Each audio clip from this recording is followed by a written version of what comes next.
নির্বাচন সামনে রেখে সংশোধন করা হয়েছে গণপ্রতিনিধিত্ব আদেশ। সংশোধিত আরপিও অনুযায়ী বিধান বদলেছে রাজনৈতিক দলগুলোর জোট গঠনের ক্ষেত্রেও।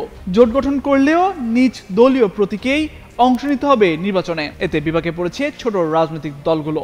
এ নিয়ে রাজনৈতিক অঙ্গনে চলছে নানা আলোচনা সমালোচনা। বিশেষ করে ৫ আগস্টের পর নিবন্ধন পাওয়া দলগুলোর মধ্যে উদ্বেগ বেশি কাজ করছে। দলগুলোর নেতারা বলছেন, নির্বাচনের আগ মুহূর্তে সরকারের এমন সিদ্ধান্তে তারা ভোটের মাঠে চ্যালেঞ্জের মুখে পড়বেন। জোটের প্রতীকে ভোট করতে পারলে তাদের জয় অনেকটাই সহজ ছিল, নিজস্ব প্রতীকে তা বেশ কঠিন হবে। আরপিও সংশোধনের পর আসন ছাড় পেলেও নতুন করে ভাবতে হচ্ছে জোটের প্রার্থীদের। পরিবর্তিত পরিস্থিতিতে শরিকরা জোট প্রধানের সঙ্গে পরামর্শ করে নতুন সিদ্ধান্ত নেবেন।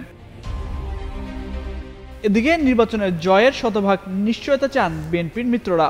আসন ছাড় পাওয়ার পরও তারা বিএনপির প্রতীক ধানের শীষে নির্বাচন করতে আগ্রহী। তাদের ধারণা, নিজেদের প্রতীকের চেয়ে ধানের শীষের গ্রহণযোগ্যতা অনেক বেশি।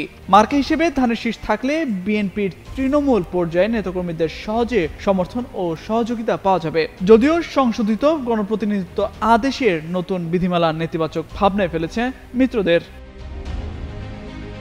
এ বিষয়ে উদ্বেগ প্রকাশ করে ববি হাজ্জাজ গণমাধ্যমকে বলেন, রাজনীতিবিদদের কোনো পরামর্শ কিংবা দলগুলোর মতামত না নিয়ে সরকার আরপিও অনুমোদন দিয়েছে। প্রায় প্রত্যেকটি দল নির্বাচন কমিশনের কাছে প্রতীক ইস্যুতে আপত্তি জানিয়েছে। এমনকি নির্বাচন সংস্কার কমিশনকেও বিষয়টি বলা হয়েছে।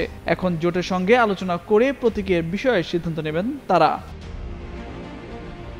সম্প্রতি নিবন্ধন পাওয়া বাংলাদেশ লেবার পার্টির চেয়ারম্যান ডাক্তার মোস্তাফিজুর রহমান ইরান বলেন, জোটের প্রতীকে ভোট করতে না পারলে অনেক ধরনের সমস্যার সম্মুখীন হতে হবে। প্রথমত, মাঠ পর্যায়ে জোটের শীর্ষ দলের নেতাকর্মীরা কাজ করতে অনীহা প্রকাশ করবেন। শুরুতেই এ প্রতীককে ভোটের মাঠে পরিচয় করানোটাও কঠিন হবে বলে মনে করেন তারা।